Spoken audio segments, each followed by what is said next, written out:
কথা খুব সুন্দর ছিল খেতে। তারপরে এই তো ভাতের সাথে একটু মাখিয়ে খেয়ে নিচ্ছি। Sorry, fried rice. তোমরা আবার অনেকে বলবে যে হ্যাঁ ফ্রাইড রাইসকে ভাত বলছে। যাই হোক, তারপর এই তো মাটন চলে আসলো আমাদের আজকে শো স্টপার, যেটা গরম গরম ধোঁয়া ওঠা একদম নরম নরম তুলতুলে মাটন। তো প্রথমেই এতটা মাটন দেখো, প্রথমে দিয়েই যাচ্ছে আমাকে মাটন। যাই হোক, আমরা মজা করে বলেছি যে আমরা বরের বাড়ির তো এর জন্য।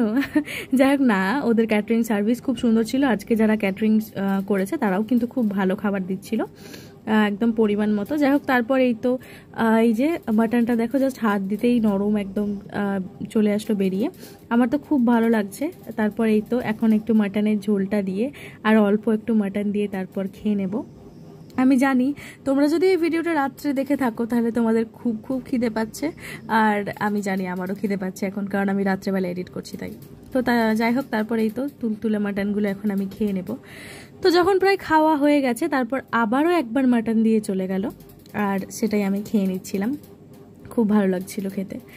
তো এতটাই টেস্টি ছিল যে আমি দুবার মাটন নিয়েছি।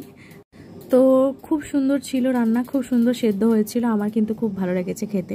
তারপর এই তো চলে আসলো চাটনি। এটা হচ্ছে তোমার আমের চাটনি ছিল, আম ছিল, আমসত্ত্ব ছিল, এগুলো দিয়ে একটা চাটনি ছিল। খুব সুন্দর চাটনিটাও খেতে ছিল। তো যাই হোক, তারপর এই তো খাওয়া প্রায় এখন শেষের দিকে। তারপর চলে আসলো দই।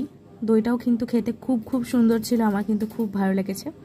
তো দইটা আসার পর এক এক করে চলে আসলো মিষ্টি। তো প্রথমে ছিল রসগোল্লা একটা, তারপর ছিল গোলাপ জামুন। তো আমি গোলাপ জামুনটা স্কিপ করেছি, কিন্তু খুব সুন্দর খেতে ছিল। রসগোল্লাটাও